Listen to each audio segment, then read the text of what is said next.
শাহিন আফ্রিদিকে দেখে তার কাছে গিয়ে বুকে জড়িয়ে নিয়েছেন বাংলাদেশের senior most campaigner Mushfiqur Rahim.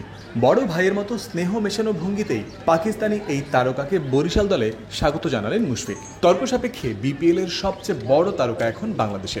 আগের দিনই ঢাকায় পা রেখেছেন। শনিবার সকাল সকাল মিরপুরে এসে হাজির পাকিস্তানের এই গতি তারকা। এসেই যেন হয়ে উঠেছেন সবার মধ্যমণি। দলের সদস্যরা ঘিরে রেখেছেন তাকে। খানিকক্ষণ সবার সাথে এমন প্রাণোচ্ছল সময় কাটানোর পর শাহিনের সব মনোযোগ চলে গেছে ক্রিকেটের দিকেই। একাডেমি মাঠের সেন্টার উইকেটে লক্ষ্য নির্ধারণ করে বোলিং করে গেছেন বেশ কিছু সময়। পাকিস্তানের সতীর্থ ফাহিম আশরাফের সঙ্গে এর মাঝেই চলেছে হাসি ঠাট্টা।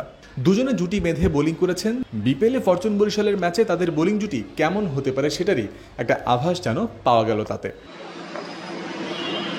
আগের দিনই ফরচুন বরিশালের মালিক মিজানুর রহমান জানিয়েছিলেন শাহিনকে দলে নেয়ার গল্পটাও। তামিম ইকবালের ফোন পেয়েই আফ্রিদি রাজি হয়েছেন বরিশালে খেলতে।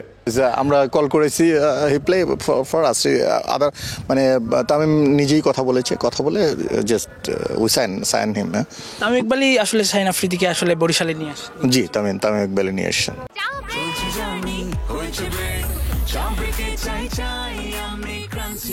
যে কোনো চা ব্রেকে বিস ক্লাব ড্রাই কেক, চায়ের সাথে আয়েশ।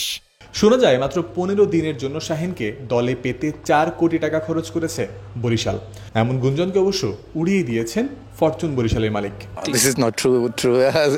ফিউ মিনিটস মানে আরেকজনের কোশ্চেন করছিল, এসব এগুলো ফলস স্টেটমেন্ট। আমরা বাংলাদেশের খেলায় 4 কোটি টাকা দিয়ে কীভাবে নেয়, এটা ইটস নট ট্রু। শুক্রবার নারায়ণগঞ্জে বরিশালের প্রথম অনুশীলন হয়। শনিবার তাদের টানা দ্বিতীয় অনুশীলন। প্রথম দিন প্র্যাকটিস করতে পারেননি আফ্রিদি, কারণ তখন তিনি ছিলেন ঢাকার পথে। বিপিএলে খেলার জন্য আগামী 15 জানুয়ারি পর্যন্ত শাহিনকে এনওসি দিয়েছে পাকিস্তান ক্রিকেট বোর্ড। গতবারের চ্যাম্পিয়ন বরিশাল টুর্নামেন্টের প্রথম ম্যাচেই মাঠে নামবে, যা অনুষ্ঠিত হবে আগামী 30 ডিসেম্বর। এই প্রথম ম্যাচ থেকেই আফ্রিদির সার্ভিস পাবে দল। বরিশালের ডেরা ছাড়ার আগে যে কয়টা ম্যাচ খেলবেন তাতেই অনন্য উচ্চতায় তুলে যাবেন দলকে। বরিশাল তো এমন আশাই করবে। মিরপুর শেরেবাংলা জাতীয় ক্রিকেট স্টেডিয়াম থেকে জয়ন্ত বিন্দু, ক্রিক ফ্রেন্সি।